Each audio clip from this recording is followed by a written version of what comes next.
Bonjour à tous les cancers, abordons l'horoscope du mois de juillet avec quelques visites dans votre signe, notamment celle du Soleil, de la Lune, de Mercure, de Vénus et de Lilith. Aussi, commençons par la présence du Soleil du 1er au 22 juillet qui saura vous apporter la vitalité dont vous avez besoin. Il aura pour effet de vous régénérer et de vous stimuler grandement et vous offrira même, du moins chez certains, une nouvelle approche des choses qui vous permettra à la fois de vous remettre en question et de vous orienter vers le meilleur chemin qui soit. Son action sur le domaine professionnel se verra d'ailleurs renforcée par sa conjonction avec Mercure, le 16, lui aussi en Cancer à ce moment-là. Votre mental sera sensibilisé à ce qui l'entoure et votre intuition sera plus profonde et votre jugement plus objectif. Vous pourrez alors avoir un impact certain sur votre travail et vous prendrez des décisions qui vous seront salutaires. Attention toutefois le 7 au carré qui se formera entre le Soleil dans votre signe et la Lune en Balance, qui pourrait engendrer quelques accès de mauvaise humeur. Ce carré amène aussi la nécessité d'une réflexion plus poussée quant aux moyens que vous comptez utiliser pour faire évoluer vos objectifs, car il peut être question ici de revoir certaines choses et de privilégier votre relationnel afin que celui-ci puisse vous apporter son aide.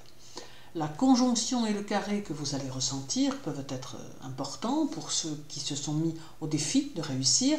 Les énergies véhiculées ici offrent de grandes possibilités en contrepartie d'un investissement important, peut-être un peu au détriment de votre vie personnelle. Toutefois, ils apportent une créativité plus forte qui vous sera utile, car elle aidera à dépasser vos propres limites. Le 1er et du 26 au 28, la Lune sera dans votre signe et vous poussera à sortir de votre zone de confort, sachant que tous les cancers n'y réussiront pas.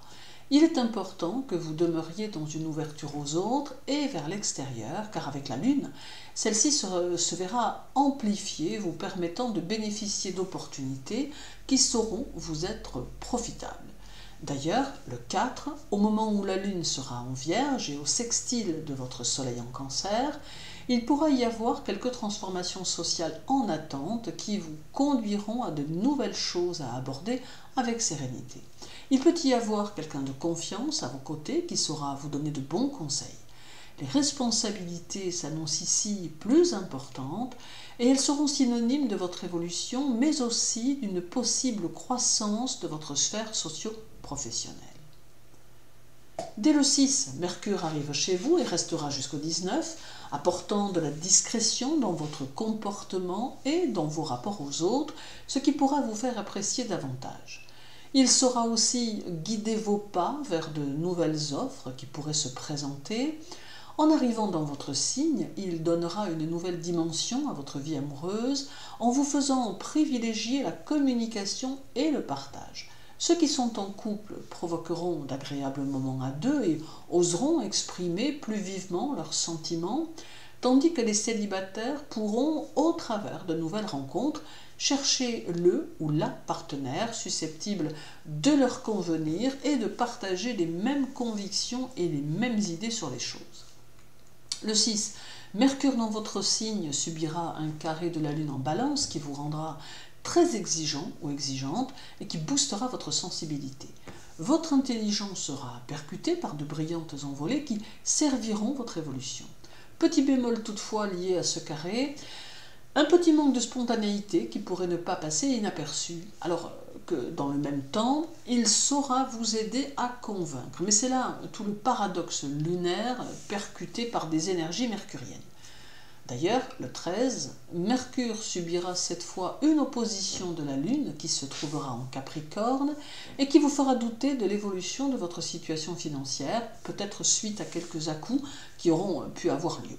Certes, il y a nécessité de vous montrer responsable quant à votre situation financière et de toujours éviter de faire les mauvais choix, mais cette opposition semble pouvoir aussi être le signe de crainte à vous lancer, à faire les choses, ce qui pourrait de ce fait vous limiter dans vos initiatives. Dès le 19, Vénus arrive chez vous et prolonge son séjour jusqu'au 31.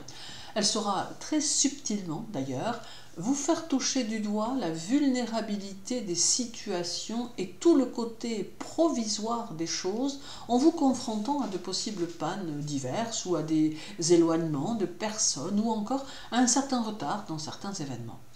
Malgré tout, Vénus vous invite à utiliser son fair-play pour aborder tout cela en vous en distançant le plus possible et à ne pas en être plus que cela affecté.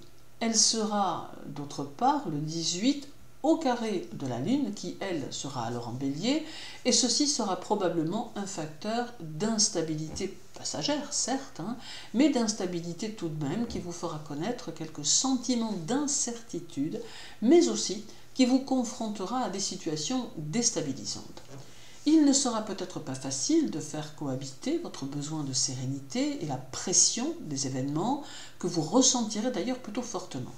Mais le 26, Vénus, toujours chez vous, sera alors conjointe à la Lune qui sera venue la rejoindre et l'ambiance changera du tout au tout car il y aura ici un renouveau émotionnel, une accalmie, plus de tendresse et des ambiances plus romantiques en amour, ainsi qu'une harmonie relationnelle dans votre vie, tant amicale que sociale. De nouveaux projets verront le jour et vos espérances auront de nouveau la part belle.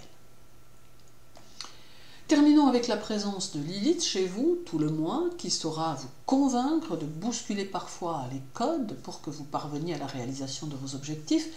Lilith suggère toujours une quête quelconque et donne l'énergie dont on a besoin pour se découvrir et prendre en soi ce dont on a besoin pour mieux se comprendre et mieux comprendre les autres. Mais Lilith amène toujours une part de karma, comme je vous dis toujours, et elle vous suggère de veiller à toujours vous appliquer à faire les choses en fonction de vos désirs profonds, car l'important avec elle, c'est de concrétiser et de ne pas forcément attendre en retour. Et cela est de toute évidence valable pour tous les domaines de notre existence. Aussi, elle vous invite à construire et à ne pas vous laisser déstabiliser par les circonstances extérieures. En somme, Juillet vous demande d'affronter les aléas quotidiens qui vont se présenter et de ne pas forcément vous y poser, mais bien plutôt de tenter d'en retirer quelque chose de positif et de concret. Il peut tout à fait être la promesse d'un changement, tout comme il pourra, pour certains, vous donner l'impression d'un immobilisme pesant, mais somme toute, il est un mois où les choses avancent pour vous permettre de commencer un nouveau cycle plus constructif, et pour vous aider à envisager la rentrée. Merci pour votre écoute, je vous souhaite une bonne journée et un agréable mois de juillet. Prenez soin de vous et à très bientôt.